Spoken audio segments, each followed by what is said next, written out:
شروع اللہ کے نام سے جو بڑا مہربان نہایت رحم والا ہے۔ تارے کی قسم جب غائب ہونے لگے کہ تمہارے رفیق محمد صلی اللہ علیہ وآلہ وسلم نہ رستہ بھولے ہیں نہ بھٹکے اور نہ خواہش نفس سے منہ سے بات نکالتے ہیں۔ یہ قرآن تو حکم خدا ہے جو ان کی طرف بھیجا جاتا ہے۔ ان کو نہایت قوت والے نے سکھایا، یعنی جبرائیل طاقتور نے۔ پھر وہ پورے نظر آئے اور وہ آسمان کے اونچے کنارے میں تھے، پھر قریب ہوئے اور آگے بڑھے تو 2 کمان کے فاصلے پر یا اس سے بھی کم۔ پھر خدا نے اپنے بندے کی طرف جو بھیجا سو بھیجا۔ جو کچھ انہوں نے دیکھا ان کے دل نے اس کو جھوٹ نہ جانا۔ کیا جو کچھ وہ دیکھتے ہیں تم اس میں ان سے جھگڑتے ہو؟ اور انہوں نے اس کو ایک اور بار بھی دیکھا ہے، پرلی حد کی بیری کے پاس، اسی کے پاس رہنے کی بہشت ہے، جبکہ اس بیری پر چھا رہا تھا جو چھا رہا تھا۔ ان کی آنکھ نہ تو اور طرف مائل ہوئی اور نہ حد سے آگے بڑھی۔ انہوں نے اپنے پروردگار کی قدرت کی کتنی ہی بڑی بڑی نشانیاں دیکھیں۔ بھلا تم لوگوں نے لات اور عزا کو دیکھا اور تیسرے منات کو کہ یہ بت کہیں خدا ہو سکتے ہیں؟ مشرکو، کیا تمہارے لیے تو بیٹے اور خدا کے لیے بیٹیاں؟ یہ تقسیم تو بہت بے انصافی کی ہے۔ وہ تو صرف نام ہی نام ہے جو تم نے اور تمہارے باپ دادا نے گھڑ لیے ہیں۔ خدا نے تو ان کی کوئی سند نازل نہیں کی۔ یہ لوگ محض ظن فاسد اور خواہشات نفس کے پیچھے چل رہے ہیں، حالانکہ ان کے پروردگار کی طرف سے ان کے پاس ہدایت آ چکی ہے۔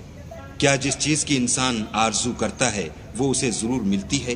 آخرت اور دنیا تو خدا ہی کے ہاتھ میں ہے، اور آسمانوں میں بہت سے فرشتے ہیں جن کی سفارش کچھ بھی فائدہ نہیں دیتی مگر اس وقت کہ خدا جس کے لیے چاہے اجازت بخشے اور سفارش پسند کرے۔ جو لوگ آخرت پر ایمان نہیں لاتے وہ فرشتوں کو خدا کی لڑکیوں کے نام سے موسوم کرتے ہیں، حالانکہ ان کو اس کی کچھ خبر نہیں۔ وہ صرف ظن پر چلتے ہیں اور ظن یقین کے مقابلے میں کچھ کام نہیں آتا۔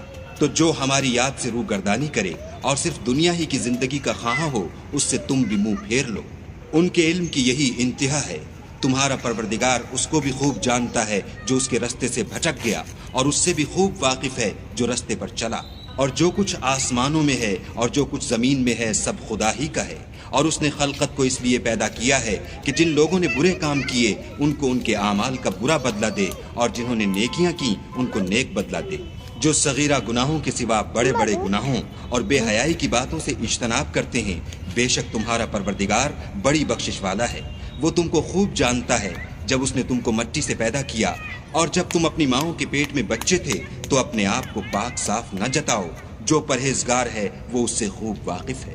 بھلا تم نے اس شخص کو دیکھا جس نے منہ پھیر لیا اور تھوڑا سا دیا پھر ہاتھ روک لیا؟ کیا اس کے پاس غیب کا علم ہے کہ وہ اسے دیکھ رہا ہے؟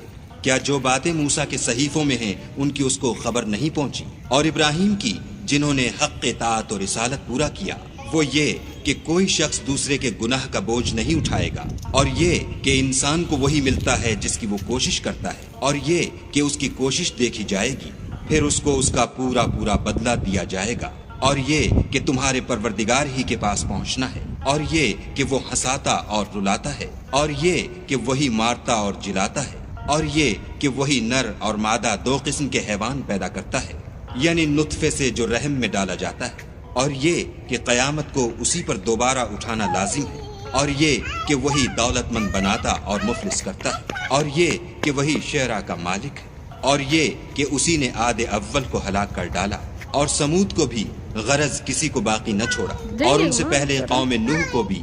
کچھ شک نہیں کہ وہ لوگ بڑے ہی ظالم اور بڑے ہی سرکش تھے، اور اسی نے الٹی ہوئی بستیوں کو دے پٹکا، پھر ان پر چھایا جو چھایا۔ تو اے انسان، تو اپنے پروردگار کی کون کون سی نعمت پر جھگڑے گا؟ یہ محمد صلی اللہ علیہ وآلہ وسلم بھی اگلے ڈر سنانے والوں میں سے ایک ڈر سنانے والے ہیں۔ آنے والی یعنی قیامت قریب آ پہنچی۔ اس دن کی تکلیفوں کو خدا کے سوا کوئی دور نہیں کر سکے گا۔ اے منکرین خدا، کیا تم اس کلام سے تعجب کرتے ہو اور ہنستے ہو اور روتے نہیں، اور تم غفلت میں پڑ رہے ہو؟ تو خدا کے آگے سجدہ کرو اور اسی کی عبادت کرو۔